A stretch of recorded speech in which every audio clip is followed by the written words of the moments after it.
Well, I was talking about radiocarbon dating in the last class very badly. I know I did it badly. Well, I did do it badly, but sometimes teachers give bad classes. Okay. All right. Oh, go on. Everybody looked sad and shed a tear for me. But anyway, I wanted to get some idea of radiocarbon dating and its importance in archaeology. And this is especially so with this particular site, the site at Çatalhöyük, which some people like to call the first town. Well, we'll look into that to a certain extent. But really what we have to start off with to understand Çatalhöyük is general concepts of development with mankind. And one of the most important stages in the development of mankind really was this period or phase that we call the Neolithic Revolution. The Neolithic Revolution is the name we give to a stage in human history when man first began to domesticate wild plants and wild animals.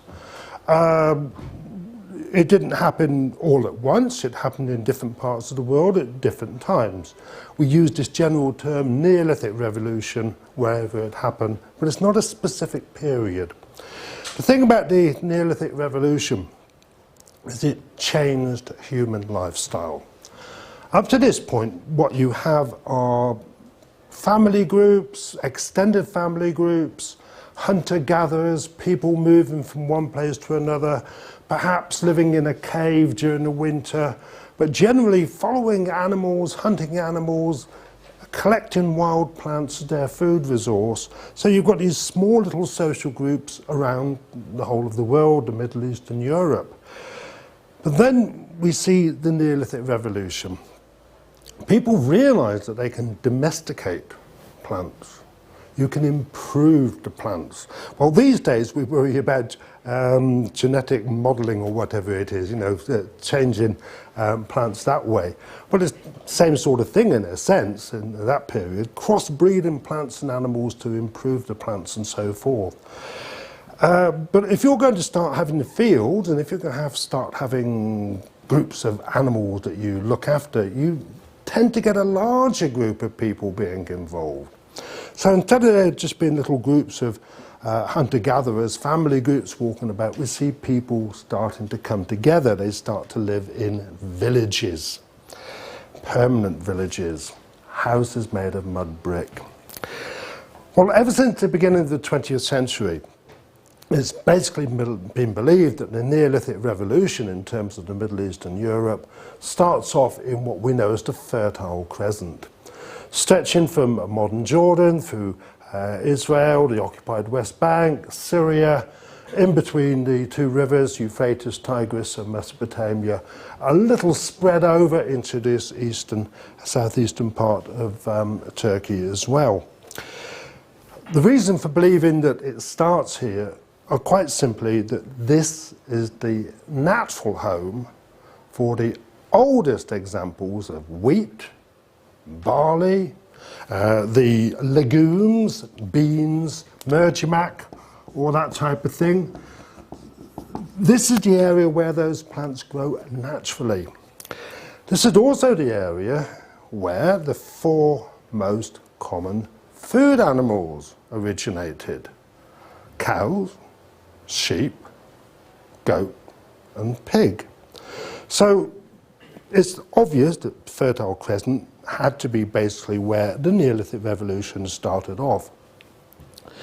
In the 1930s in particular, when people start going through the Fertile Crescent, identifying it as the home of the first domesticated crops and animals and so forth, lots of excavations were done in what was then the British occupied territory of Palestine. Palestine seemed to be where the Neolithic Revolution began. This was based on the evidence of excavations at Jericho, where people found what seemed to be the earliest permanent settlement known of in the Middle East. At the bottom levels of Jericho, the excavators found that there was no pottery. The earliest peoples of the Neolithic Revolution stored their food in animal skins and baskets made of straw. It was only later on in the Neolithic period that pottery is introduced. Now, I'm telling you this because you've got to be familiar with these terms: pre-pottery Neolithic period, PPN, and the pottery Neolithic period, the PN. Well, having identified where the Neolithic revolution seemed to have started, people wanted to find out, how did it spread? How does it spread into the rest of the Middle East? How does it spread into Egypt? How does it spread in Europe? Well, the question of how it spread into Europe was a particularly interesting one, because the earliest Neolithic settlements in Europe, known of then and still today, belong to what we call the pottery Neolithic period. Well, that was the situation in 1949. The one thing that nobody knew, of course, was when did all this happen? The radiocarbon dating brings this all into focus. Before the development of radiocarbon dating, it was thought that Jericho was no earlier than about 4000 BC, pottery Neolithic period about 3000 BC. Carbon-14 dating pushed it back first to 6000 BC, then 8000 BC. Well, this was really adding thousands of years onto human history. But then the big surprise came when people started to look at Neolithic sites in Europe. These all belong to the pottery Neolithic period, and they date to 5000 BC, the earliest one. Well, obviously, the Neolithic revolution, the idea had to spread into Europe via Anatolia, what is now the Republic of Turkey. So there had to be lots of sites somewhere in Anatolia that belonged to this general period, the pre-pottery Neolithic period going down into the pottery Neolithic period. 1957 is when the search for these began. This man here, James Mellart, an English archaeologist, but his family had migrated from Holland in the 18th century, so he's got this Dutch name, and his wife Arletta is Turkish. He was the director of the British Institute of Archaeology in Ankara. That's what he looked like in 1957, and still going strong today in London. He decided that the best place to look for evidence for the spread of the Neolithic into Anatolia and then into Europe would be around the Konya Plain. Why the Konya Plain? Well, the Konya Plain is absolutely full of these hoyuks. A hoyuk, remember, is a settlement mound. You have mud brick buildings built on top of each other. After about 50 or 80 years, a mud brick building would be demolished, another one built on top, and bit by bit the whole mound goes up. The Konya Plain is full of hoyukla like this. So Mellart started to walk around and look at these, hoping that he would find a settlement mound with early pottery, Neolithic pottery on the top, because that would indicate that the settlement mound must have started to grow in the pre-pottery Neolithic. He's hoping he can find a good site. It wasn't until 1958 that, searching all the way around the Konya Plain, he eventually arrived at a site called Çatalhöyük. Çatalhöyük, roughly about, I think, 50, 60 kilometers to the southeast of Konya itself. This is the photograph he took when he was making his way to Çatalhöyük. And you can begin to see why it's Çatalhöyük, fork Hoyuk, because it's actually two separate settlement mounds, not one. Here we have the Google view. There's the big mound, Çatalhöyük East and Çatalhöyük West. And you can see there's a road going in between them. The road forks, so this is why it's Çatalhöyük. He made his way up onto the West Mound first of all. It was relatively small. It was only about 10 meters high, not too big. All the pottery on the top was Bronze Age date, after the Neolithic. So he went up to the top of Çatalhöyük East Mound instead. Çatalhöyük East Mound is 20 meters high, 13.5 hectare in area. And when he got onto the top of this and he started looking in this area over there, what did he find? But pottery of the early pottery Neolithic period. Imagine the excitement. He's on a 20-metre high hoyuk. The earliest types of Neolithic pottery are found on the top.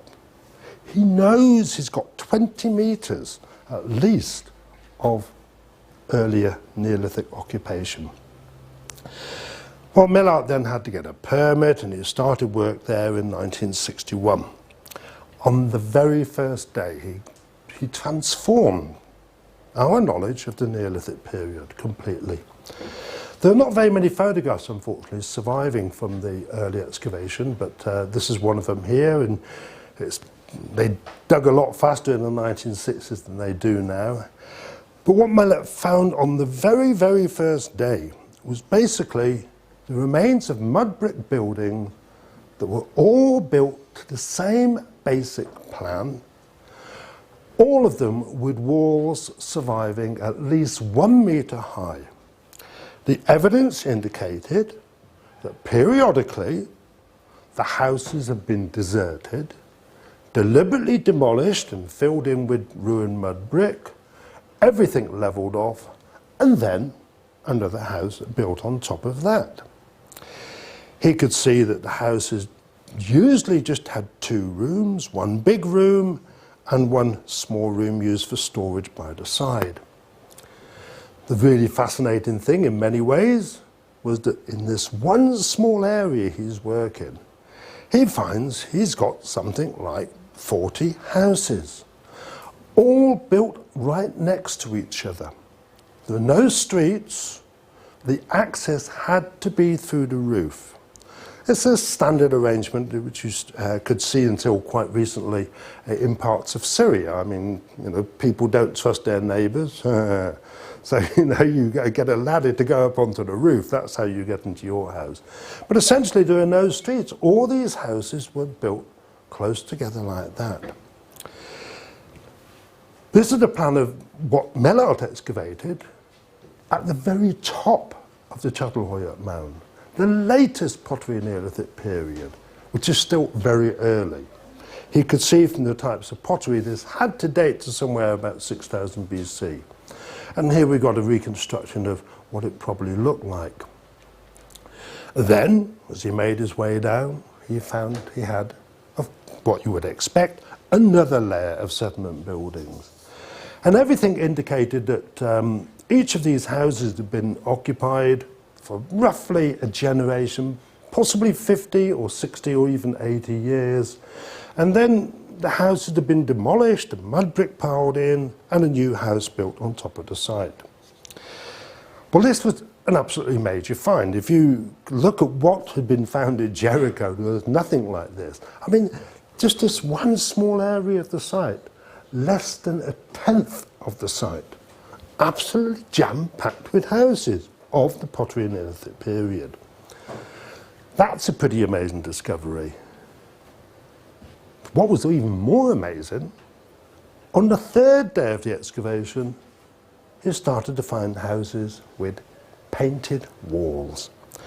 Well, nobody, of course, really suspected that any idea, people might have lived in houses with decoration on the walls until the Roman period. But there's pottery Neolithic houses with painted walls. In fact, most of the houses that Mellart excavated had some form of decoration on the walls. Sometimes it was just simply a scratched geometric design like this, just scratched into the side of into the wall. In other cases, they were painted geometric decorations using a red pigment from a red clay, painted on a white background like this. It's just a pretty attractive pattern, well, a honeycomb pattern, if you like that type of thing there. But some of them were even more exceptional. For example, one of them seems to show what Mellart interpreted as a hunt scene, in which you've got this enormous bull or reindeer figure. It's not quite certain which. It's more likely to be a reindeer. And you can see people hunting it, one of them with his head lost there. Well, it's natural to think that paintings like this might actually sort of symbolize something. Here's a photograph of Mellart actually working on that hunt scene painting. You can just see the deer down there again in the 1960s. The paintings all belong to the pottery and Neolithic period. There could be absolutely no doubt about that. So it's the earliest examples of art that we have after the cave paintings of the Paleolithic period. Some of the paintings were really very intriguing.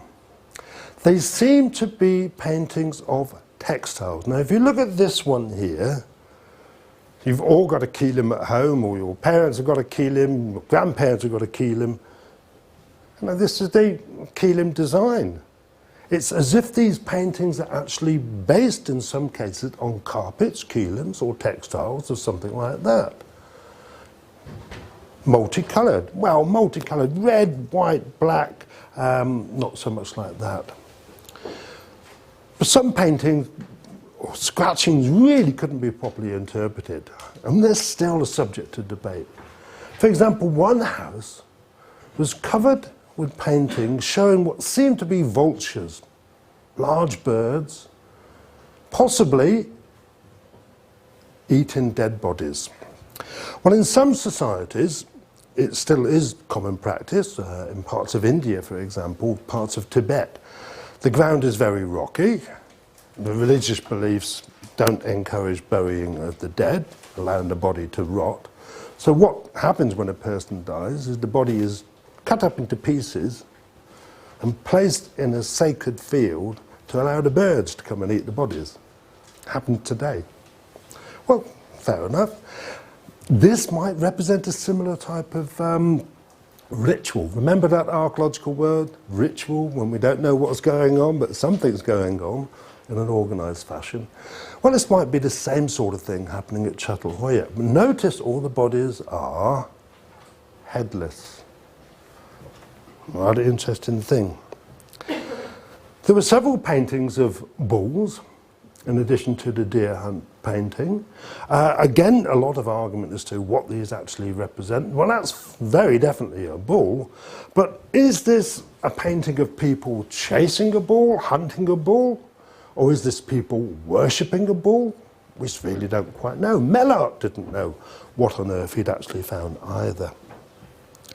There were a few paintings of human figures, which seemed to be wearing clothing or loincloths like leopard skins like this. Well, it might come as a bit of a shock to you, but until the Roman period, leopards were quite common in what is now Turkey. The Romans used to get their leopards for hunting in the games in Rome from Anatolia. And there's still wild cats in some parts of Turkey today. But this presumably is some kind of status scene. What Mellart thought was the most remarkable painting, though, was this one, which he interpreted as the town view. This is a photograph of it during the excavation, and you can see it's just on the side of a wall, surviving just over a metre high. That's as you see it today in the Anatolian Civilizations Museum here in Ankara. This is what the original scene was like. Well, when Mellart found this, he was immediately struck by the fact that what you had was a series of rectangular shapes backing up against each other, and that sort of figure, symbol, which he thought probably represented Hasandar, not too far from Aksaray. And he thought also possibly Hasandar, volcanic eruption. Well, that interpretation is not accepted today, but for a long time it was believed that this was the first ever plan of a town or a city. That explanation is not so popular today as it was in Mellart's time. Mellart decided, when he started to write up his excavations, that basically what he had was a whole series, was a community. And remember, this is pottery Neolithic date, not pre-pottery Neolithic date. A community in which some people were living in what were clearly houses decorated with elaborate paintings, but he did find a number of houses or buildings which had bull's horns in them, real bull's horns built onto plaster or mud or clay imitations of bull's heads. Some evidence in some buildings of what might be a seated god figure. It's very difficult to know exactly what it is. So he began to visualize a society in which you don't really have a town as such, but you've got people living next to shrines or sanctuaries, demolishing their houses, their shrines, their sanctuaries, their cult rooms every 50 to 80 years or something like that, and then rebuilding them. The paintings of the bulls, platforms with bulls' heads and bulls' horns on them like this convinced him that this was a place of mixed function. It's not just a settlement, but everybody's got their own little sacred spot next to their house as well. This is a restored view of what one of these bulls-headed rooms would have looked like. You can see the clay platform for people to sit on, the bull's horns on one side like this. In the background, of course, a reproduction of that famous bull hunt painting there. What surprised him when he started to look at the platforms was that some of them had burials in them. Most cases, it was just a normal inhumation burial. The body had been placed there, the platform had been built up. And this indicated another rather surprising feature about life at Çatalhöyük.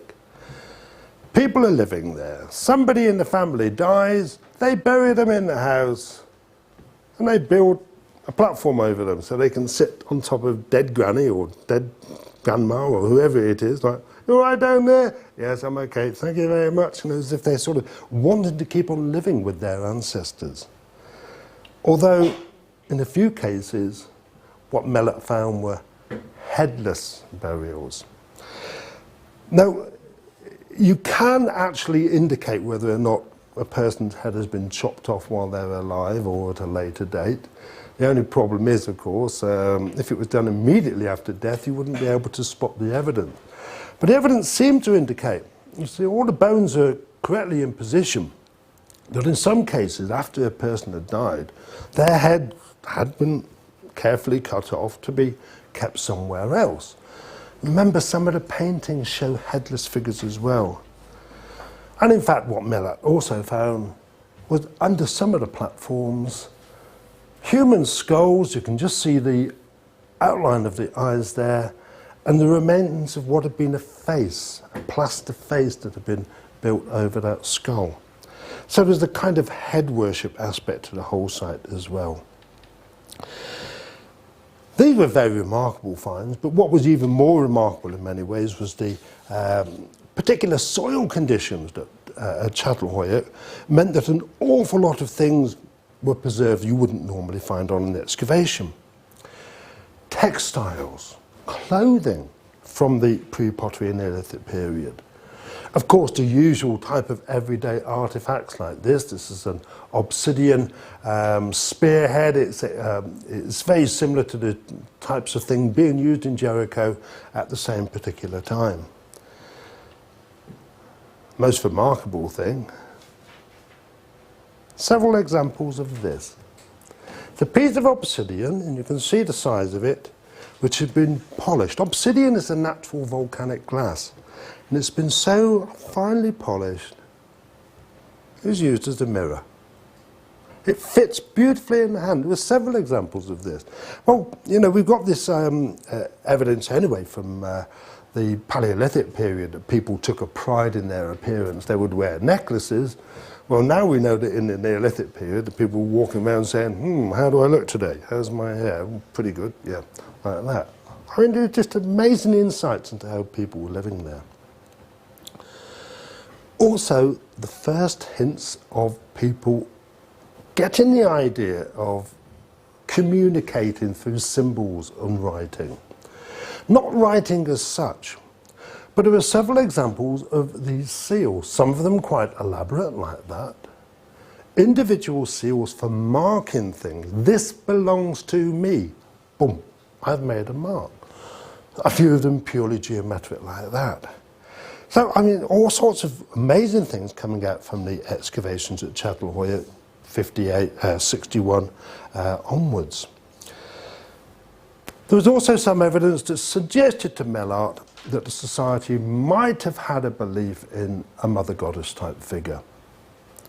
He found several examples, sometimes of stone, figures like this, really quite small. This one actually made of clay, it's about that high. The head has been restored, but they all fit into a general pattern. You've got a female figure with very large buttocks like that, usually large breasts.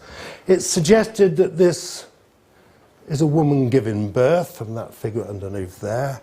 What is fascinating about this particular one is that when we get into the Greek and the Roman period, and Cybele and Aphrodite and all those goddesses from Anatolia, we always find them with leopards or lionesses on either side. So you can see why Mellart thought this might be some evidence for a mother goddess cult of some kind. He started to build up a picture of Çatalhöyük as he understood it. The Çatalhöyük pottery Neolithic period was a kind of mixed society in which you would have people, one family houses like this, usually divided into two rooms, a series of platforms, sometimes with dead bodies buried underneath them. But in between the houses there would be what he identified as, well, this is a French slide, as you can see, sanctuaries, cult rooms. These were rooms with bull's horns in them, more elaborate wall paintings, that sort of thing. So this was the idea he was building up.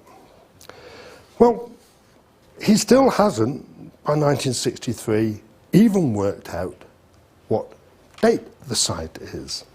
He knows that he's got this pottery and Neolithic material from the top of a 20-metre high Höyük.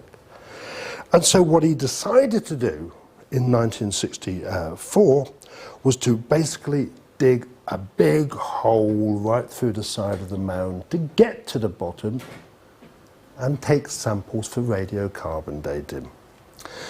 Radiocarbon dating, remember, it was developed in 1948 and 1949, started being introduced in 1950. It would take a year to date one sample. It was incredibly expensive, but Mellart realized that this would be the only way he could get some idea of the date of Çatalhöyük. He's got pottery Neolithic on the top, 20 metres or more of pre-pottery Neolithic below. What date is it? Well, he dug a trench right down as far as he could. He dug the trench to 4 metres below the present ground level. 24 metres of houses, one on top of the other. He had approximately 12 or 14 separate periods of occupation on the site. He took his radiocarbon samples and sent them off to London to be dated.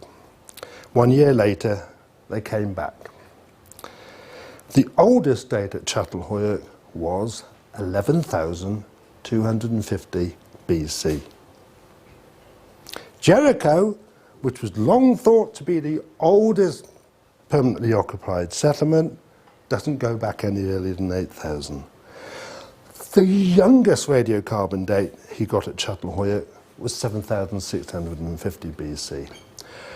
This created an enormous storm. I mean, apart from the fact he's discovered these wonderful paintings, these strange sanctuary rooms, the burials in some houses, all sorts of weird and wonderful things, he's pushed the Neolithic revolution right back to by another 3,000 years. Well, it's also creating a problem. The evidence is indicating from Çatalhöyük the Neolithic revolution didn't start in the Middle East, in the Levant, in what was Palestine, Jericho. It actually starts in Turkey. Oh, that's a bit of a big surprise.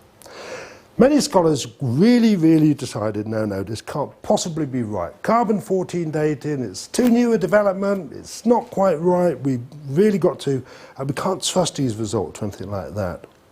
So Mellart decided to carry on with the excavations in 1965, but then was expelled from Turkey.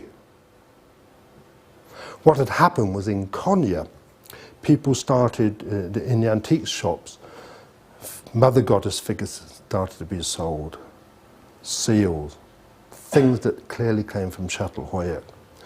And so a court case was brought up against Mellart. He was accused of selling antiquities. This goes back to an earlier incident in his career in Turkey. The real reason he was actually expelled from Turkey was that he had very strong left-wing views.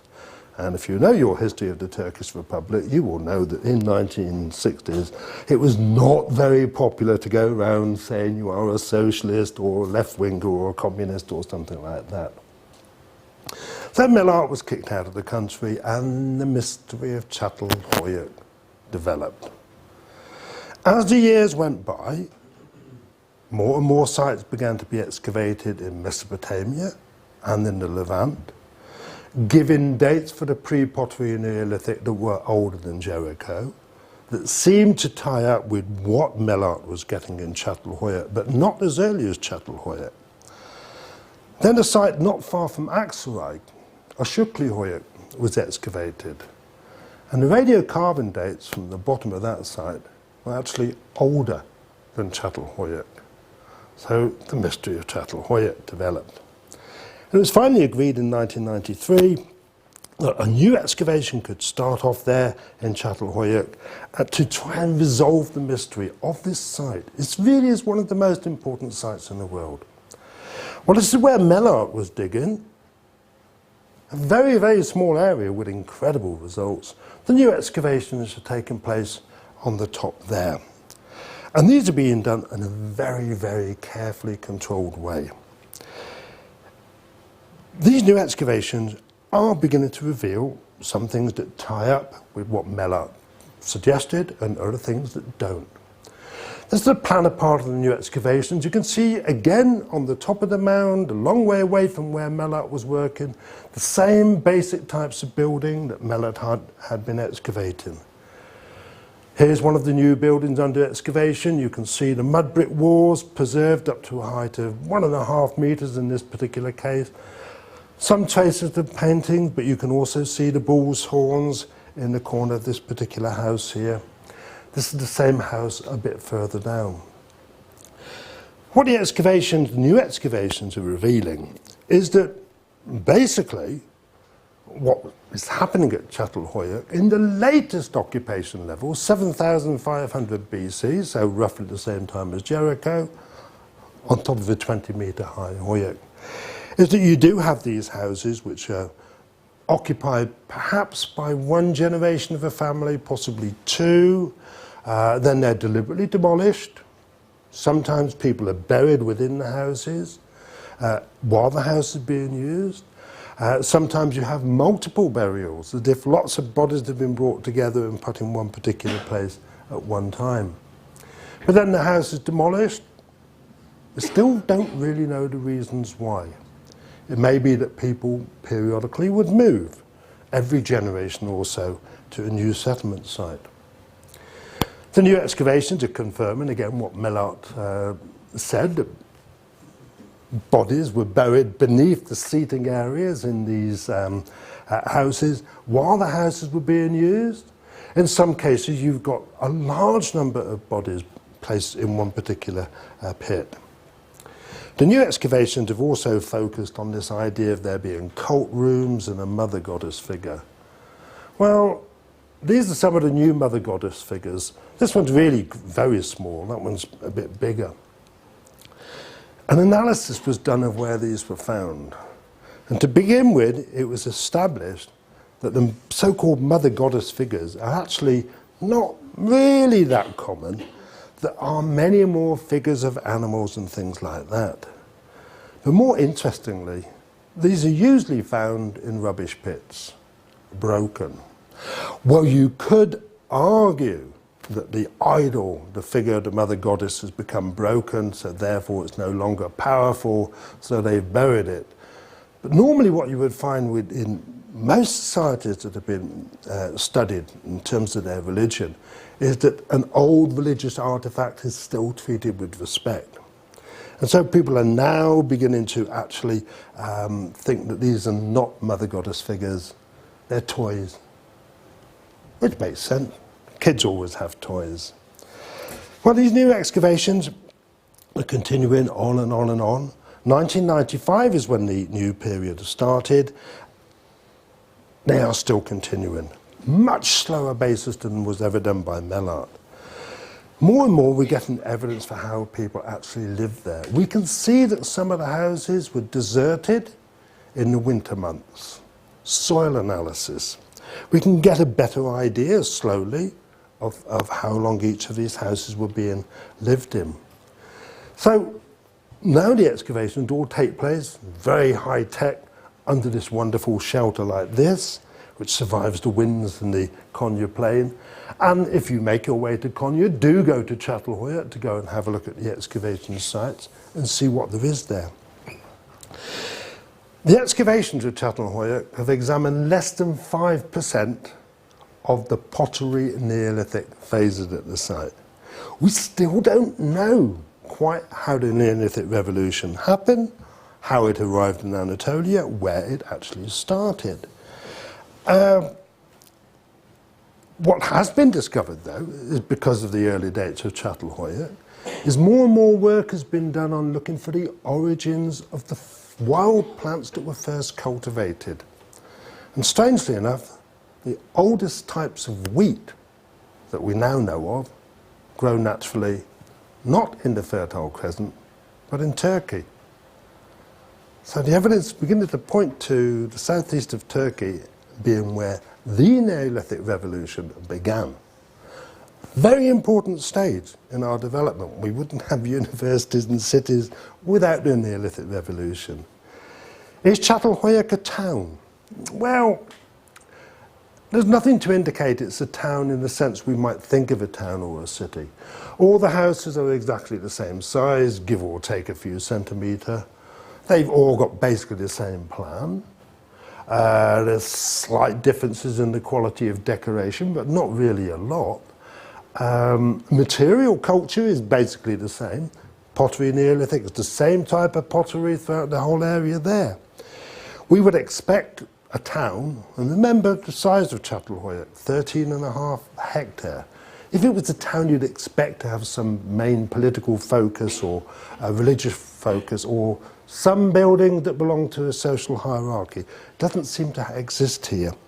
It's rather like, in a sense, Mohenjo-Daro, where you have this enormous settlement with no clear evidence for how the whole settlement was run. Well, Chatelhauer then, not the world's first town perhaps, but certainly the oldest and largest settlement of its type. One of the earliest places where we can look at how people came together and decided to live together as a group, to share their resources, to share their abilities, and to have something you can call home. Okay, there we are. I'll do another early finish, I think, on that one. Yeah, probably.